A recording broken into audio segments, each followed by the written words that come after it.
ప్రభువైన యేసుక్రీస్తు యొక్క పరిశుద్ధమైన నామములో మీ అందరికీ 28వ దినపు లెంట్ శుభాలు తెలియజేసుకుంటూ ఉన్నాం. ఈరోజు ఏర్పాటు చేయబడిన పరిశుద్ధ లేఖన భాగాలు మనము జ్ఞాపకం చేసుకుందాం. దేవుని మాటలు మనము జ్ఞాపకం చేసుకుందాం. ఆదికాండ గ్రంథము 27వ అధ్యాయము 15 నుంచి 24 వచనాలు, కీర్తన గ్రంథము 130 సంకీర్తన ఉత్తర పక్షోత్తర పాఠ్యభాగముగా, సువార్త పాఠ్యభాగము మత్తయి సువార్త 69 నుంచి 75 వరకు ఉన్న లేఖన భాగాలు మనము ధ్యానించబోతున్నాం.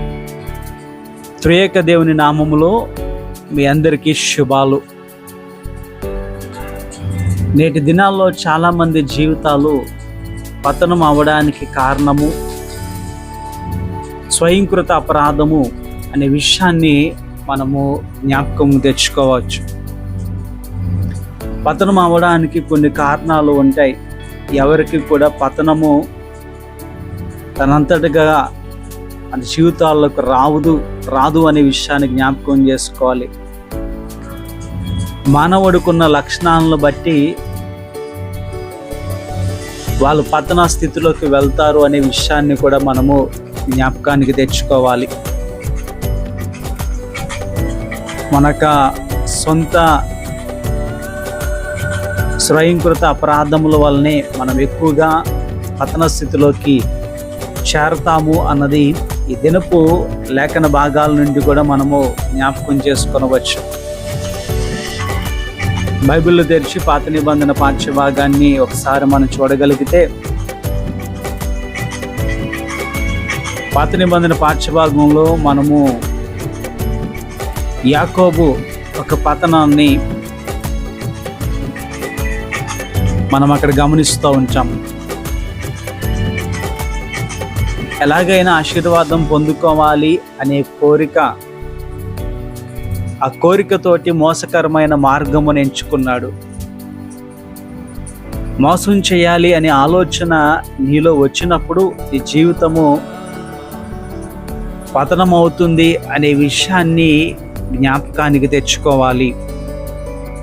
యాకోబు జీవితం కూడా అలాగే అయినట్టుగా మనం ధ్యానిస్తున్నప్పుడు మనం అర్థం చేసుకుంటాం. యాకోబుకి మోసం చేయడము నేర్పించింది తన తల్లి అయిన రెబ్కా.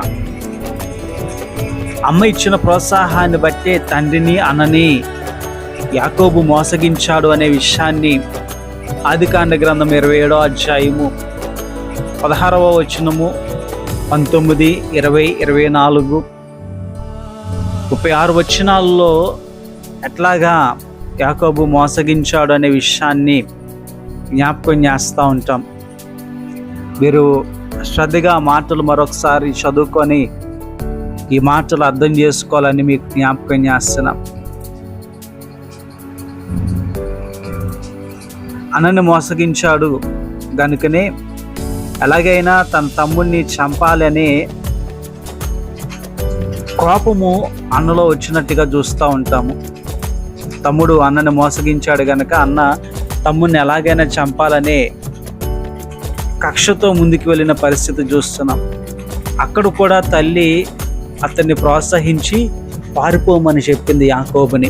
అన్న నీ మీద కోపంగా ఉన్నాడు గనక అన్నకు కనిపించకుండా నువ్వు పారిపో అని యాకోబుని మరొకసారి రెబ్కా ప్రోత్సహించి పారిపోమని చెప్పిన విషయాన్ని మనము జ్ఞాపకం చేసుకుంటున్నాం. ఇక్కడ ఒక విషయము మనము జ్ఞాపకానికి తెచ్చుకోవాలి. అన్నతమ్ములు ఇద్దరూ కూడా చంపుకోవాలి అనే ఆలోచన, కక్ష, కోపము రావడానికి కారణము తల్లి అనే విషయాన్ని ఇక్కడ జ్ఞాపకం చేస్తున్నాను. ఈ దినాల్లో ఈ వాక్యాన్ని వింటున్న తల్లులైన వారు, అంటే స్త్రీలైన వారు ఒకసారి ఆలోచించండి.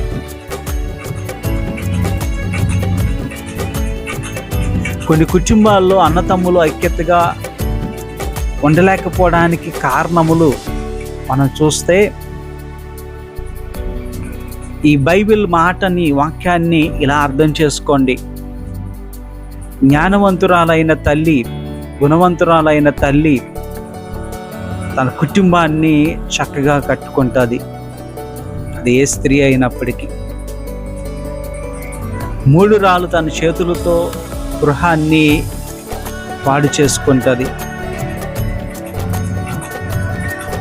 యాకోబు పతనానికి కారణము తల్లి అయిన రెబ్కా.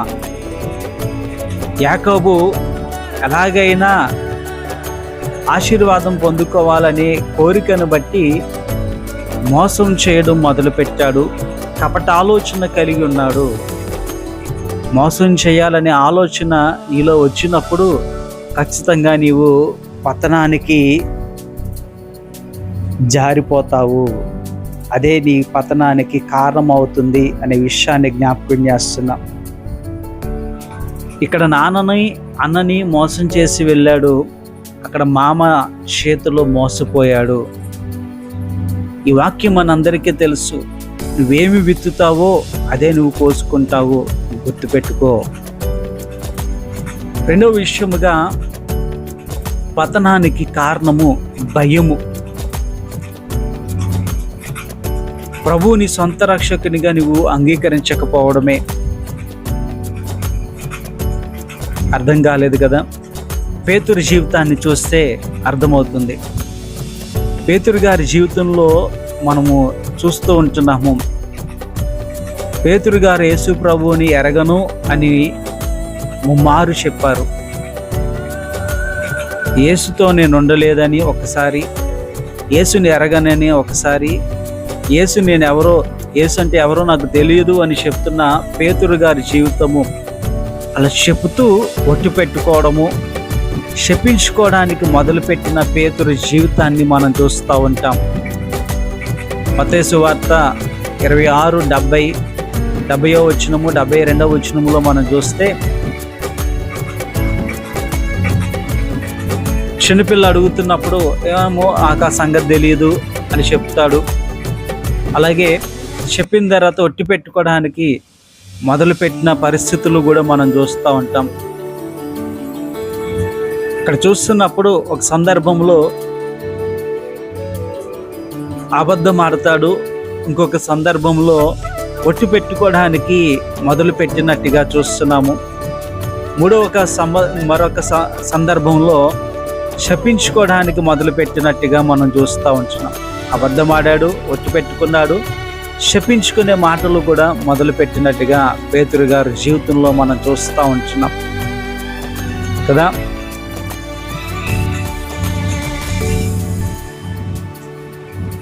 అక్కడ పశ్చాత్తాప పడ్డాడు అనే విషయాన్ని కూడా మనం జ్ఞాపకం చేసుకోవచ్చు. అర్థమవుతుందా? నీలో ఎప్పుడైతే భయం అనేది పుడుతుందో, దేవుని కంటే ఎక్కువగా దేనికి నీవు ప్రాధాన్యతనిస్తావో, కుటుంబ పరిస్థితులు కావచ్చు, చుట్టూ ఉంటున్న పరిస్థితులు కావచ్చు, కానీ ఎప్పుడైతే వాటికి ప్రాముఖ్యతనిస్తావో, దేవునికి ప్రాముఖ్యత తగ్గిస్తావో, దేవునికి దూరం అయిపోతావో, నీ పతన స్థితి ప్రారంభమవుతుంది. దేవునికి భయపడవు, లోకానికి భయపడతావు. భూ సంబంధమైన కోరికలకు, ఇష్టాలకి, మనుషులకి భయపడి దేవునికి దూరం అయిపోవడము ఈ పతన స్థితికి ప్రారంభమవుతుంది. యెహోవా యందు భయము కలిగి ఉండడము వేరు, దేవుని నమ్ముకోవడం వలన నాకేమవుతుంది నాకేమి అవుతుందా అనే భయము వేరు. ఈ దినాన్ని జాగ్రత్తగా అర్థం చేసుకోవాలి. పిరికితనము దేవుని బహిరంగంగా ఒప్పుకోలేని స్థితి. దేవుడు అంటున్న మాటని జ్ఞాపకం చేసుకోండి. నీవు నన్ను ఒప్పుకుంటేనే నేను కూడా నిన్ను ఒప్పుకుంటాను. అర్థమవుతుందా? నువ్వు బాహాటంగా ప్రభుని ఒప్పుకోలేనప్పుడు ఆయన అంటారు, తండ్రి ఎదుట కూడా నేను నిన్ను ఒప్పుకోను అని. నువ్వు దేవుని ఒప్పుకోలేనప్పుడు నీ పతన స్థితి ఆరంభం అవుతుంది అనే విషయాన్ని జ్ఞాపకం చేసుకో. పతనానికి మరొక కారణము లోకాశలు. ఆశీర్వాదము కొరకైన మోసపూరిత జీవితము. పేతురుకు ఆధ్యాత్మిక జీవితము పతన స్థితికి కారణం అవడానికి భయము. ఈ దినాన్ని నీవు కూడా లోకానికి భయపడుతున్నావా? మనుషులకు భయపడుతున్నావా? లేదా ప్రభు చెప్తున్నట్టుగా నరకము నుండి నిన్ను తప్పించేవానికి నువ్వు భయపడుతున్నావా? ఎవరికి భయపడుతున్నావు? ధ్యానంలో ముందుకెళ్దాం. గర్భం వలన పతనము వస్తుంది, పతన స్థితి వస్తుంది. సామెతలు గ్రంథము మీరు ఇంటికి వెళ్ళిన తర్వాత మళ్ళా ఒకసారి మీరు బైబిల్ తెరిచి చూడండి. సామెతల గ్రంథము 16వ అధ్యాయము 18వ వచనము. నాశనముకు ముందు గర్భము నడుచును. నువ్వు నాశనం అయిపోబోతున్నావు అని అంటే గర్భం ఎక్కడైతే ఉందో నాశనం అయిపోతావు, జాగ్రత్త. యెషయా గ్రంథము 14వ అధ్యాయము 12, 13, 14, 15 వచనాల్లో మనం చూస్తున్నప్పుడు తేజో నక్షత్రమైన లూసిఫర్ అలాగా గర్వించడాన్ని బట్టి మూలకి త్రోయబడ్డాడో అక్కడ మనము చాలా స్పష్టంగా ఆ లేఖన భాగాలు మనం చూస్తూ ఉంటాం. ఉదాహరణకు జియా జీవితాన్ని కూడా మనం చూస్తూ ఉంటున్నప్పుడు దినవృత్తాంతాలు 2వ గ్రంథము 26, 16, 17, 18 వచనాలను మనం చూస్తూ ఉంటే ఇక్కడ చాలా స్పష్టంగా కనిపిస్తుంది. అతడు స్థిరపడిన తర్వాత మనసులో గర్వించాడు, పతన స్థితికి కారణమయ్యాడు. ఈ దినాల్లో ఈ రోజుల్లో చాలామంది పరిస్థితులు స్థిరపడిన తర్వాత గర్విస్తున్నారు. గర్వించడం కారణంగా వాళ్ళు పతన స్థితికి చేరిపోతున్నారు. ఈరోజు మన జీవితాలు ఎలా ఉన్నాయి? నీ జీవితం ఎలాగుంది? నేను నువ్వు ప్రశ్నించుకో. మాటని ఒకసారి జ్ఞాపకం చేస్తున్నాను, శ్రద్ధతో వినండి. ఎలాంటి దైవజనుడైనా వాక్యం ద్వారా నీతో మాట్లాడుతున్నప్పుడు నీలో ప్రశ్నలు వస్తాయి. ఆ ప్రశ్నలు వేసేది ఎవరో కాదు, దైవజనుడు కాదు, నీలో ఉంటున్న పరిశుద్ధాత్మ దేవుడే. ఆ వాక్యం వింటున్నప్పుడు ఈ వాక్యము నాకు గుచ్చుకుంటుంది అంటే మీ భాషలో ఈ వాక్యము నాకే చెప్తున్నట్టుగా ఉందేంటి, ఈ పరిస్థితులు నాకు దగ్గరగా ఉన్నాయేంటి, నా గురించి అంతా తెలిసినట్టు మాట్లాడుతున్నాడేంటి ఈయన అని నువ్వు అనుకుంటున్నావు అని అంటే అక్కడ ఆ ప్రశ్న నీకు వస్తుంది అని అంటే పరిశుద్ధాత్మ దేవుడు నీలో పనిచేస్తున్నాడు అని అర్థం. పరిశుద్ధాత్మ దేవుడే ఆ ప్రశ్నలు నీలో రేపుతూ ఉంటారు. వెంటనే దేవునికి సాగిలపడు. వెంటనే ఎక్కడున్నావు అక్కడ దేవునికి స్తోత్రం చెప్పు. ప్రభా, నువ్వు నాతో ఉన్నావు, నువ్వు నాతో మాట్లాడుతున్నావు, నిజమే. నేను కూడా ఇలాంటి పరిస్థితుల గుండానే వెళ్తున్నాను కదా, నేను కూడా ఎట్లాంటి జీవితాన్ని జీవిస్తున్నాను కదా, అందుకే ఇవాళ నువ్వు నన్ను మార్చడం కొరకు నాతో ఈ వాక్యం ద్వారా మాట్లాడుతున్నావు అని గుర్తిరిగి ప్రశ్న వేసినప్పుడు ఎవరో ప్రశ్నేస్తున్నారు, ఈ సేవకుడు ప్రశ్నేస్తున్నాడు అన్నది కాదు, పరిశుద్ధాత్మ దేవుడే నీలో ఆ ప్రశ్నేస్తున్నాడు అనే విషయాన్ని గుర్తించుకో. ముందుకు సాగుదాం వాక్య ధ్యానంలో. ఈరోజు నీ జీవితం ఎలాగుంది? నిజమే కదా, దేవుని ఆజ్ఞను లోబడకపోవడం వల్ల కూడా పతన స్థితి వస్తుంది. దేవుని ఆజ్ఞను లోబడకపోవడం కూడా పతన స్థితి వస్తుంది. ఆజ్ఞ అతిక్రమించడమే పాపము, పాపం వల్ల వచ్చే జీతము మరణము. ఆదికాండ గ్రంథములో ఆదామవ్వలు చేసిన పనిని మనం జ్ఞాపకం చేసుకొనవచ్చు. ఆజ్ఞ అతిక్రమించారు, పాపముని లోకానికి పరిచయం చేశారు. వారి పతన స్థితి ప్రారంభమైనట్టుగా మనం చూస్తూ ఉన్నాము. మరొక ఉదాహరణ మనం జ్ఞాపకం చేసుకుంటే సౌలు చేసిన పని, రాజు అయిన సౌలు చేసిన పని, ఆజ్ఞని గైకొనకపోవడం వలన సౌలు సమూయేలు చేత గద్దించబడ్డాన్ని మనం చూస్తూ ఉంటాము.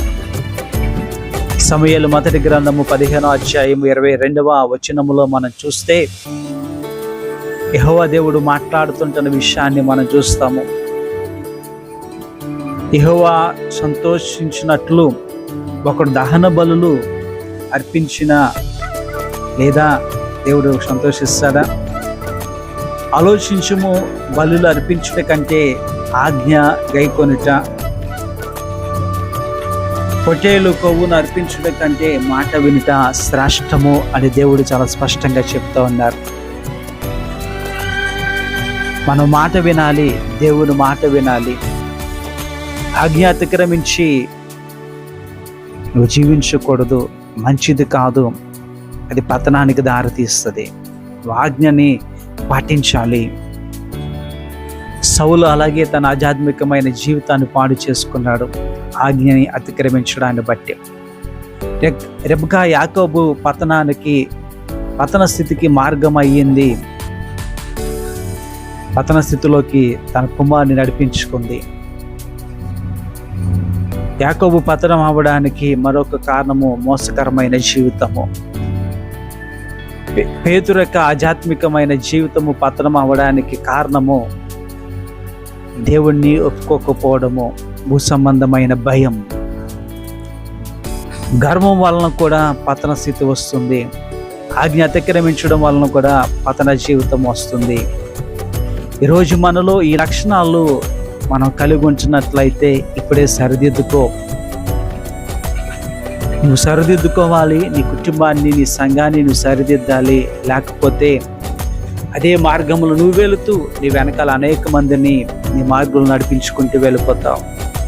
దిద్దుబాటు దినాల్లో 28వ దినానికి వచ్చావు. ఇంకా ఈ స్థితి నువ్వు మార్చుకోకపోతే, ప్రభు ఇస్తున్న అవకాశాన్ని నీవు సద్వినియోగం చేసుకోకపోతే, ఇంకా మోడుబారిన జీవితంలోనే నీవు ఉంటే, చిగురించే అనుభవానికి నువ్వు రావాలని ఆశపడుతున్న ప్రభు ఇస్తున్న అవకాశాన్ని నువ్వు సద్వినియోగం చేసుకోకుండా ఇంకా పతన స్థితిలోనే వెళ్ళిపోతావా? ఒకసారి ఆలోచించు. యాకోబు తన జీవితాన్ని ఎలా మార్చుకున్నాడో పతన స్థితి నుంచి ఆశీర్వాదం స్థితిలోకి. ఆదికాండ గ్రంథం 32:26 వచనంలో మనం చూస్తున్నప్పుడు ఒక్కడే మిగిలిపోయాడు. రేవు అవతల రాత్రంతా పెనుగులాడాడు. మోసగాడు దగ్గర నుంచి ఇజ్రాయేలుగా మార్చబడ్డాడు. ఈ దినాన్ని నీలో నాలో కూడా ఆ మార్పు రావాలని ప్రభు ఆశతో ఎదురు చూస్తున్నారు. పేతురు జీవితానికి ఒకసారి మన జ్ఞాపకం చేసుకుంటే, ఎప్పుడైతే కోడి కూసిందో వెంటనే ప్రభు చెప్పిన మాటని తాను జ్ఞాపకం చేసుకొని పశ్చాత్తాపడ్డాడు. అవును, ప్రభు చెప్పారు కదా, ముమ్మారు అబద్ధమాడిన తర్వాత, నేనెవరో తెలియదని చెప్పిన తర్వాత కోడికి వస్తుంది అని చెప్పినప్పుడు, కోడి కొయ్యగానే ఆ మాటలు జ్ఞాపకం తెచ్చుకొని పశ్చాత్తాపడ్డాడు, ప్రార్థన చేయడం మొదలు పెట్టాడు. ఈ దినాన్ని మనం చదువుకున్న ఉత్తర పాఠ్య భాగము 130 సంకీర్తన మొదటి 3 చరణాలను మనం చూస్తున్నట్లయితే, యెహోవా అగాధ స్థలములో నుండి నేను నీకు మొరపెట్టుచున్నాను, పతనమైన స్థితిలో నుండి నేను నీకు మొరపెడుతున్నాను అని అర్థం. అక్కడ 2వ చరణములో అంటాడు, ప్రభా ఆ ప్రార్థన ఆలకింపుము, ఈ చెవి యొగ్గి నా ఆత్మధ్వని వినుము. యెహోవా నీవు దోషమును కనిపెట్టి చూచిన ఎడల ప్రభా ఎవడు నిలవగలడయ్యా. 8వ చరణంలో అంటాడు, ఇశ్రాయేలు దోషములన్నిటి నుండి ఆయన వారిని విమోచించును. నిజమే కదా? పశ్చాత్తాప ప్రార్థనలో ఉండగలిగినట్లయితే, బలమైన ప్రార్థన ఆశ నీలో ఉంటే, ప్రార్థన నీలో ఉంటే, అప్పుడు ఈ మాట అంటావు, 6వ చరణము, కావలి వారు ఉదయము కొరకు కనిపెట్టుట కంటే ఎక్కువగా నా ప్రాణము ప్రభు కొరకు కనిపెట్టుచున్నది. నిజమే కదా? ఇలాంటి ఆశ కలిగిన ప్రార్థన నీలో ఉండాలి. యాకోబు అలాగా పట్టుదల కలిగిన ప్రార్థన చేశాడు. యాకోబు లాంటి పట్టుదల కలిగిన ప్రార్థన నీలో ఉండాలి. ముగిస్తున్నాను. పేతురు లాంటి పశ్చాత్తాప ప్రార్థన నీలో ఉండాలి. దావీదు వలె ఆశ కలిగిన ప్రార్థన నీలో ఉండాలి. 3 ప్రార్థనలు. యాకోబు లాంటి పట్టుదల కలిగిన ప్రార్థన, పేతురు లాంటి పశ్చాత్తాప ప్రార్థన, దావీదు లాంటి ఆశ కలిగిన ప్రార్థన మనలో ఉన్నప్పుడు మన జీవితాలు కూడా పతన స్థితిలో నుండి ఆశీర్వాదపు స్థితిలోకి మార్చబడుతుంది. నీవు నేను కూడా అలాంటి ప్రార్థనలు చేసినప్పుడు నీవు పరలోకాన్ని స్వతంత్రించుకోగలుగుతావు. అటువంటి కృప దేవుడు మనందరికీ అనుగ్రహించునుగాక. ఆమేన్.